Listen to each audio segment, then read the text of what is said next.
Yes, people, welcome back to Albert J TV. Match review time. Arsenal 4, Newcastle 0. But before we get into it, let's hit the intro.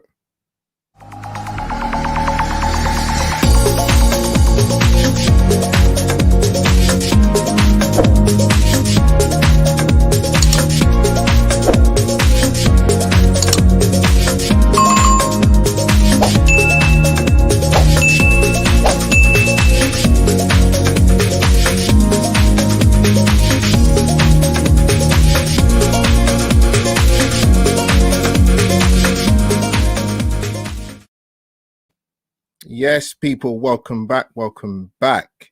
So, yeah, I was going to do the match review yesterday, but you know what? I thought, let me kick back. Let me enjoy.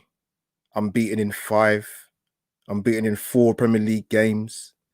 Let me just chill and I'll do the match review for today. A late night one for me, or late-ish night. So, guys, welcome aboard. But before we sort of get into it, so match review, man. Arsenal 4, Arsenal 3, Newcastle 0. Even I was getting ahead of myself, but yeah, I mean, anybody that sort of followed my content, when I looked at the last 2 Premier League games before I come into the Newcastle game yesterday, in terms of a points return out of a possible 6, so we played Palace at home, and then we played obviously Newcastle home in the Premier League. I said we'd get 4 points out of 6. Ideally, yes, fantastic. I would have wanted 6 out of 6, but we didn't get it. The Palace game, I didn't think we'd win. I couldn't see us beating them. I thought there was a bit of a dangerous opponent, but it wasn't a great game to watch. We got the 0-0 draw. The Newcastle game, I went for an Arsenal 2-0 win. I actually couldn't see Newcastle scoring. Yeah, I did. Anybody that's seen Newcastle play this season, right? One, they're not an easy watch. 2,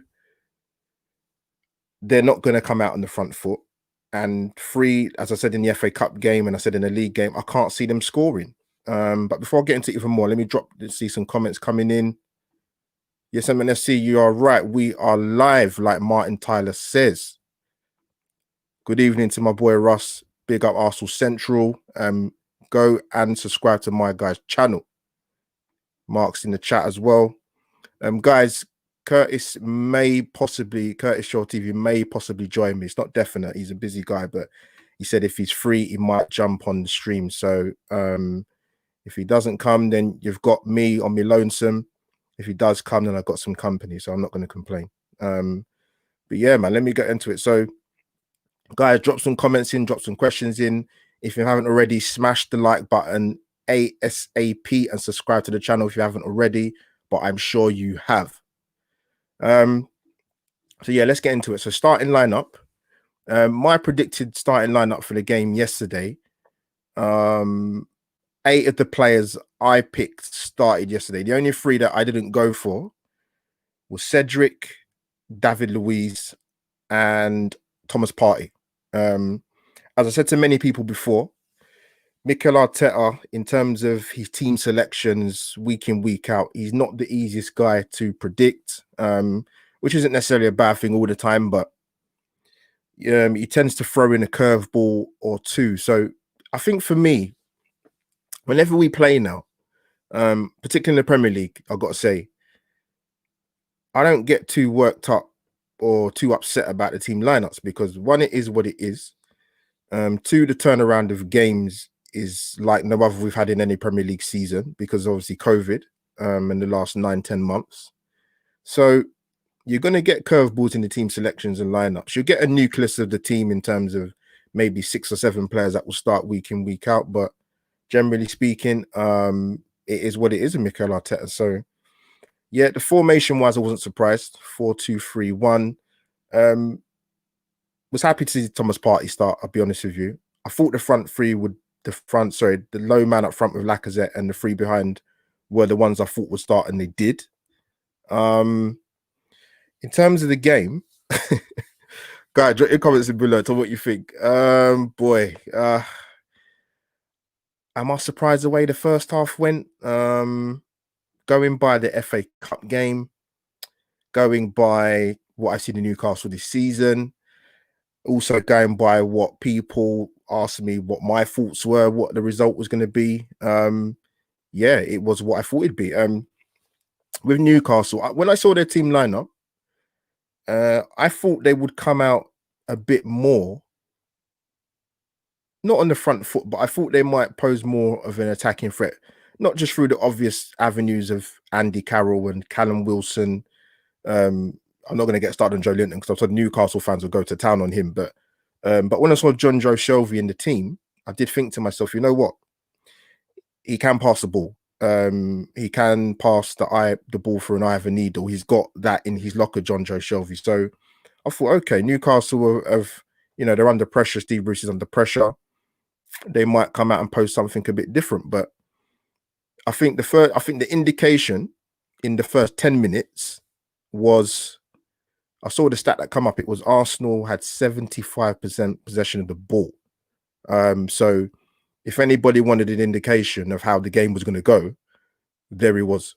But Newcastle, like, the thing is, I'm not no football coach, but if you're going to press in packs and try and press the team or the opposing team that's got the ball, you got to press better than that. I mean, we beat the press a couple of times in the first 10, 15 minutes far too easily. Now, considering Steve Bruce is quite a defensive coach, I was quite surprised how easy it was when we beat the press. Even though it wasn't a great game in the first half, because sort of summing it up, I thought that there was a lack of tempo. The passing was a bit slow for me. And not surprisingly, we struggled to break Newcastle down. I don't think they posed, I can't remember them posing any threat really in the first half, other than that Almiron shot from about 20 yards or just outside the D, which flew over the bar past Leno. But I don't really recall them make any clear-cut chances. And I was quite surprised because they got the ball into wide areas. Now, you got Callum Wilson in there who can be a handful. You know how good Andy Carroll is in the air already. I was surprised they didn't get any more. They didn't get sort of crosses into the box, man. I was quite surprised, to be honest. Very, very surprised. But we had, there was like a chance in the first half. I think it was like 15 minutes in, was it? When Saka's done some great work on the right. A little trick, smashes the ball. So it's like a cross-come shot. Goes to Aubameyang. You know what? As someone that played at semi-professional level myself as a striker, I actually don't think that was an easy chance. It looked it because it was an open goal, but Uber stretching for it. He's got good contact on it, but then it's come back out and it's hit the post and he hasn't scored. And then there was another occasion on the 25th or 26th minute. I think Aubameyang had a sort of a half chance, which he didn't really strike well. I think it went straight into Carl Darlow's arms. But yeah, the first half was a tough watch, man. Tough watch. Let me come back into. I'm gonna go through some of you guys' comments quickly. Let's keep going. Let's keep going. Mark's in the chat. Rich, my guy, man. How you doing, well, bro? There it is. This is my guy Rush's channel. People go and subscribe. I will also try and put this out on my Instagram, IGTV, because there's two different audiences I've noticed of YouTube. Some people do not have both on Twitter and Instagram, so there you have it. Mel's in the chat. Rich, what you saying, mate? Let me get your comment up. It was a mixture of us playing well in the second half and Newcastle being extremely poor. Yeah, Newcastle are I'm sorry to rub it in. I know a couple of Newcastle lads, but yeah, they're a dire watch, man. I've seen some awful Arsenal performances this season, but Newcastle, wow. Yeah, I feel, you know what? I think they're lucky the fans are not back in the stadium. Being extremely poor. It turned out to be our easiest home match of the season. Even Dundalk showed more heart. Jesus Christ. Yeah, Rich, I saw you did a watch along yesterday with John, man, for Newcastle. I feel the guy's pain, man. I feel the guy's pain. Surprised to see Cedric and Ruben in the lineup. I was surprised to see Cedric, to be honest with you, at Sentiment FC. But I know, obviously, Mikel Arteta did mention sort of in the pre-match in terms of talking about the number of games. Yeah, I was surprised to see Louise start, to be honest. I'll come back to you guys' comments in a moment. But yeah, the first half, man, nothing to write home about. But you know what? We've had many first halves like that this season. It's not really that big a surprise, man. It, you know, you almost become numb to it because you're seeing what you're seeing in terms of. I mentioned it on big shout out to Guns and Ribbons. Let me on their podcast yesterday. Shout out to Fergus, Trebs, and Dan Potts. I said we don't start games well. Generally, we don't finish games very well. Um, so it's a very mixed bag, man. It's a very mixed bag. But yeah, so we come into the second half, and I think the key thing for Arsenal, for me anyway, I don't know you guys agree in the chat or not.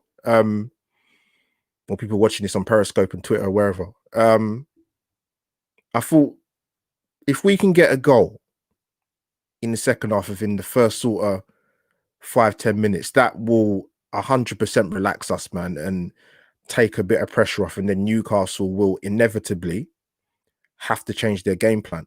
And yeah, like we had an opening spell where Lacazette hit a very good shot to Carl Darlow's right hand side, good save down to his bottom right, and then we get the goal. I mean, I tell you, man.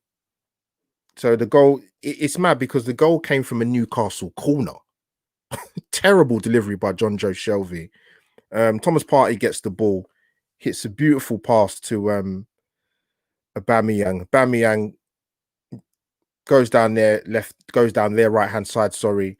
What I would say, and is taking away from Aubameyang, but I actually thought Carl Darlow, the Newcastle goalkeeper, I thought he made it a little bit easier. He tried to anticipate the shot going down to his bottom left.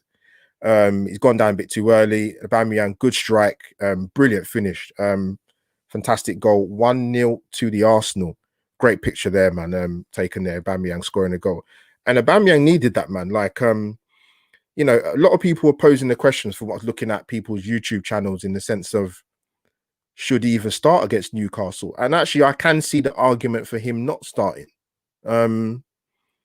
I know people are going to go on past all of his time at Arsenal and past reputation, and he's been the go-to man, and he's probably, I would say, maybe this is his biggest struggle in terms of confidence and goals he's had in his professional footballing career. Because he had a couple opportunities in the first half, which could have gone in. He could have had a couple in the first half. So we get the goal, important goal.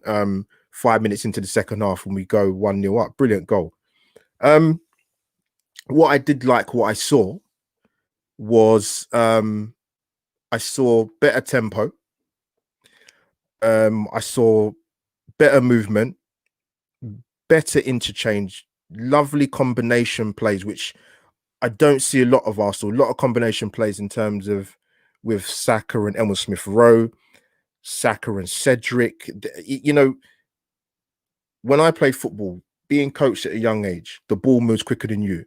You heard Emil Smith-Rowe after the game interviewed by Gary Neville and Jamie Carragher talking about one-touch passing. That's what I like to see. One touch, two touch, not slow progression of the ball. There's beautiful interchange in the second half. I take into account Newcastle were a very, very poor side, but you can only play the team that's in front of you. So that's what I was more pleased with to see, to be totally honest with you.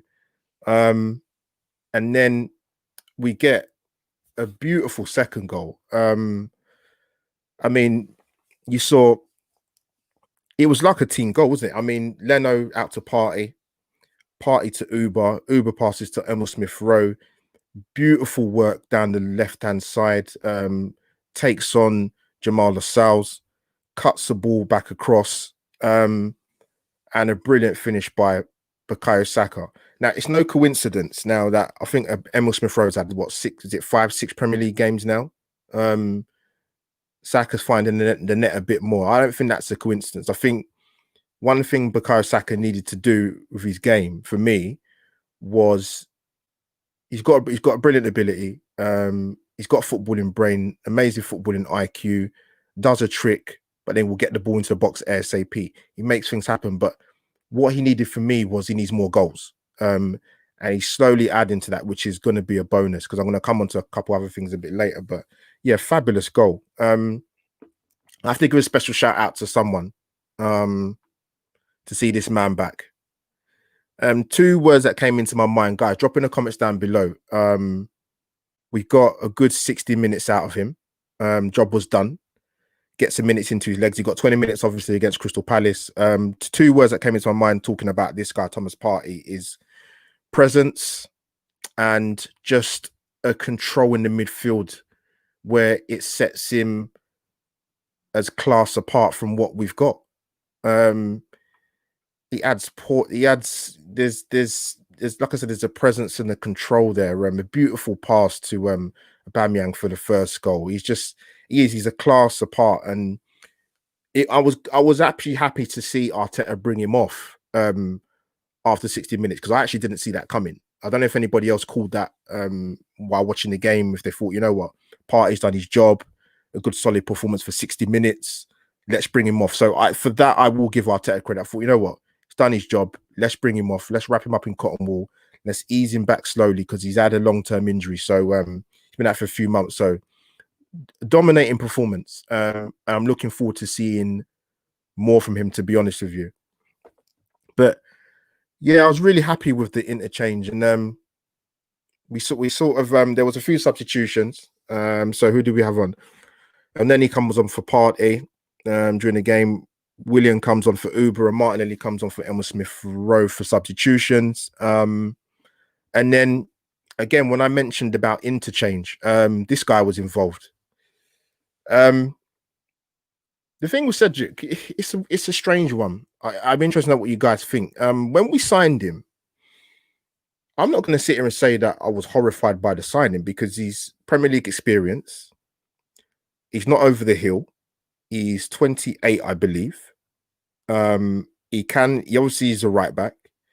He's experienced. He can slot in at left back. And I sort of, I don't get into the, with the whole Bellerin thing. I've said it before and I'll say it again. He offers more than Bellerin in both facets, going forward and defensively. And he's got a better delivery in the final third. So on that basis, for me, I'm surprised he hasn't been called into the team a lot earlier. I'm not saying he's a long-term solution. I think he was bought as a second choice right back at Arsenal, Cedric, but I thought the interchange between him and Saka for the third goal was beautiful. Great cross to Aubameyang, cut back, and Aubameyang smashes it in the net. Fabulous goal. So yeah, Cedric played really well yesterday at right back. I thought he played really, really well. But guys, one thing I saw a stat come up when we played Newcastle yesterday, that they've conceded the second most goals in the Premier League in the last 15 minutes of games.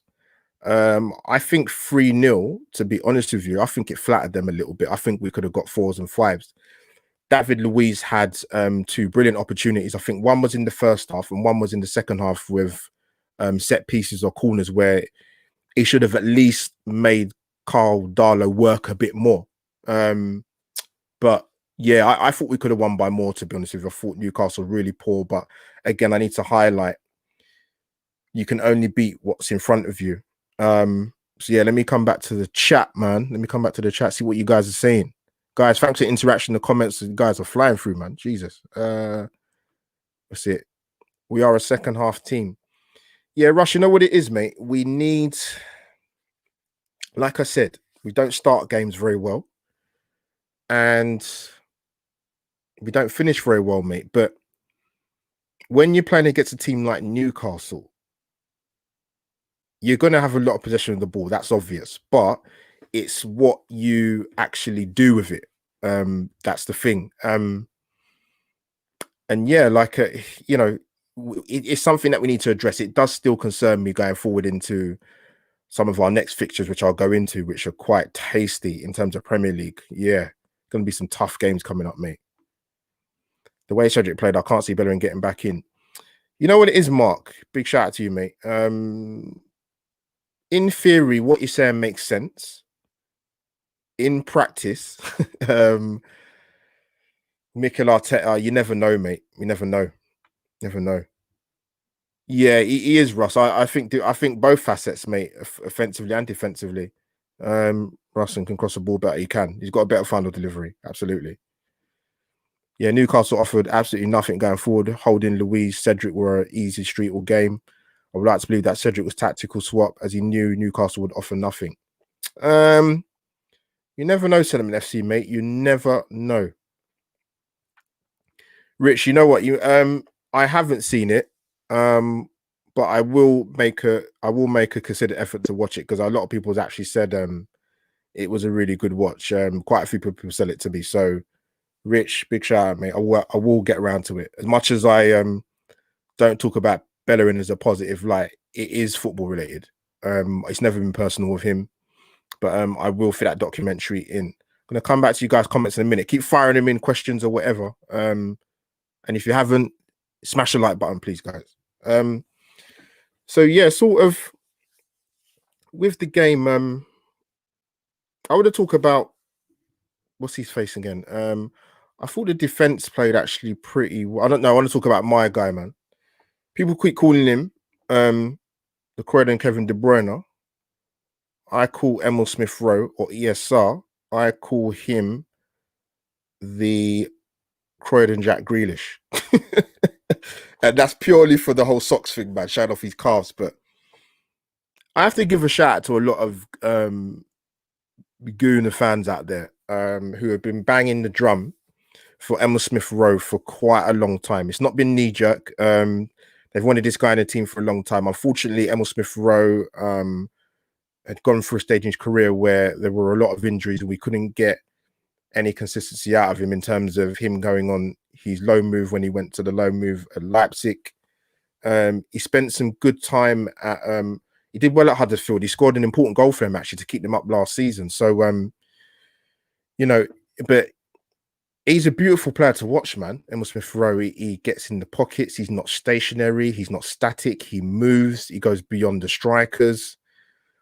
Beautiful one-touch play. It gets you moving quicker through the pitch and the transitions. It's not rocket science. Teams will find it difficult to get in defensive shape when the ball is moving quickly through a transitional sense of play when Arsenal were attacking. So Emil Smith Rowe, absolute class. The thing is, I actually like Don Goodman on Sky as a commentator and a pundit. I think he actually talks a lot of sense, but I couldn't disagree with him more of a man of the match. I can understand why he gave it to Aubameyang, but for me, I thought you could have either given it to one of the defenders, which I wouldn't have disagreed with, or you give it to Emil Smith Rowe or even Saka. But I thought ESR was man of the match personally.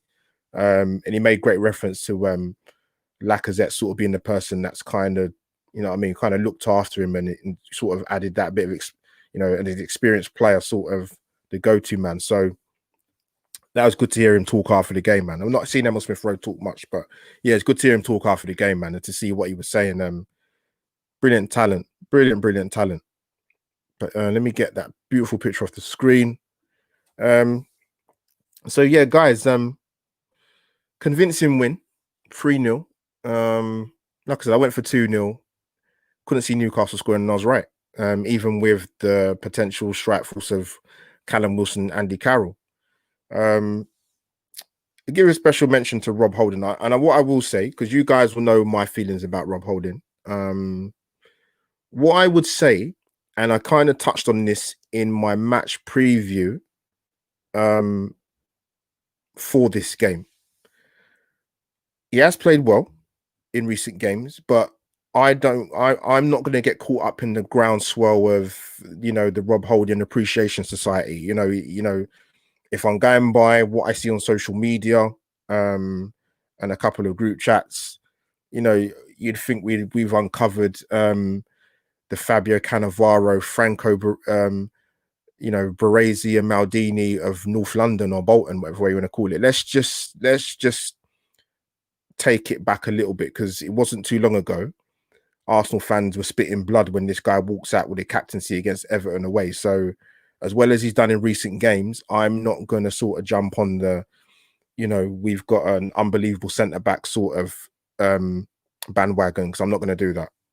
If he goes on towards the end of the season putting in performances like this, then you tip your hat off and you say, well done, Rob Holding. For me, Gabriel still walks back into the team. I don't care what anyone tells me. They can argue the toss with me or till the cows come home. He walks back into the team. And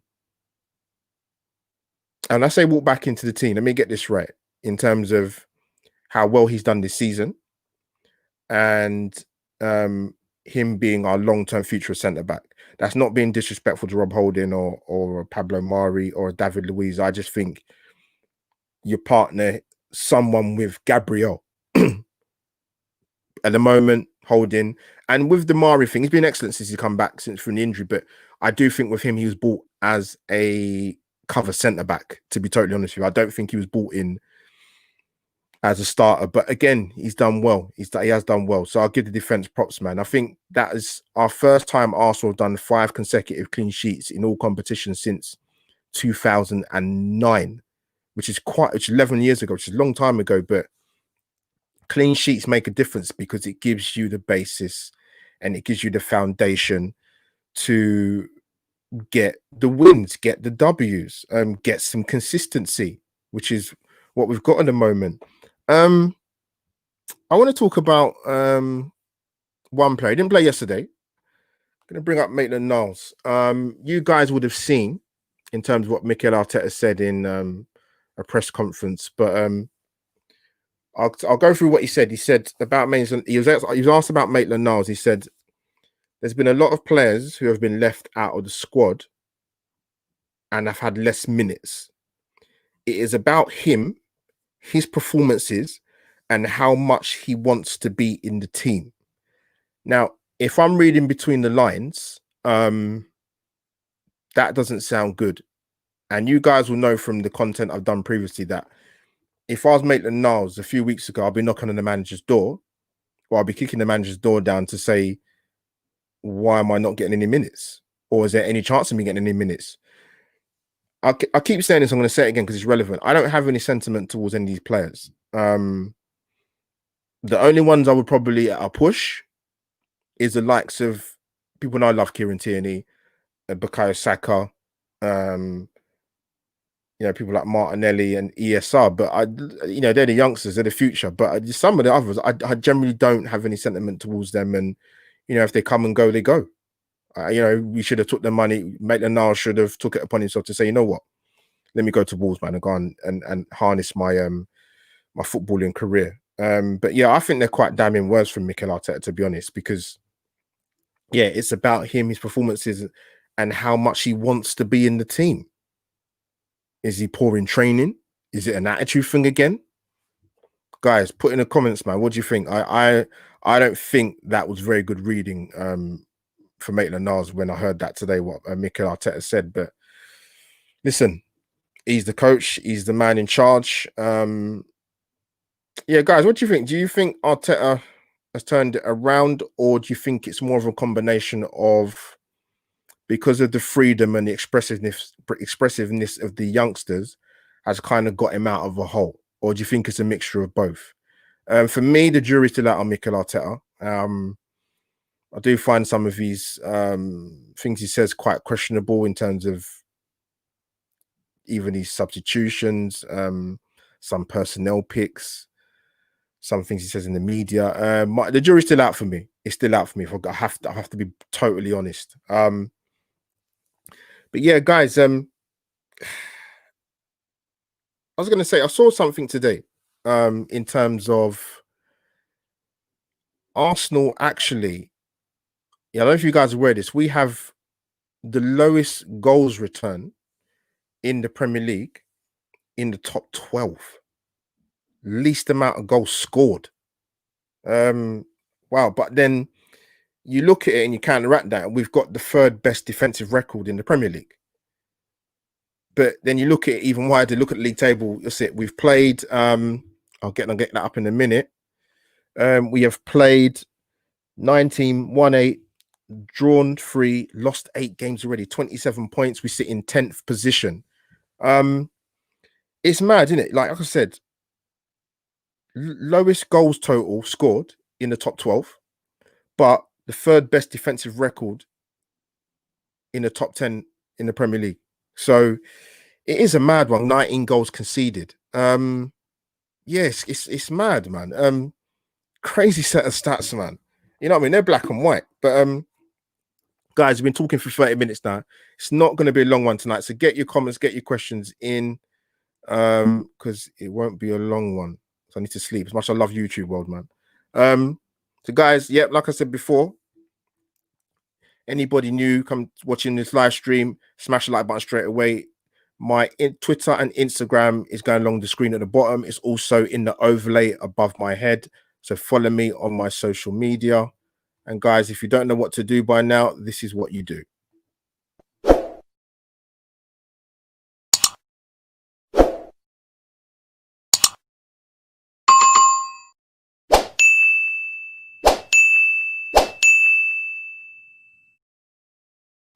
And there you have it.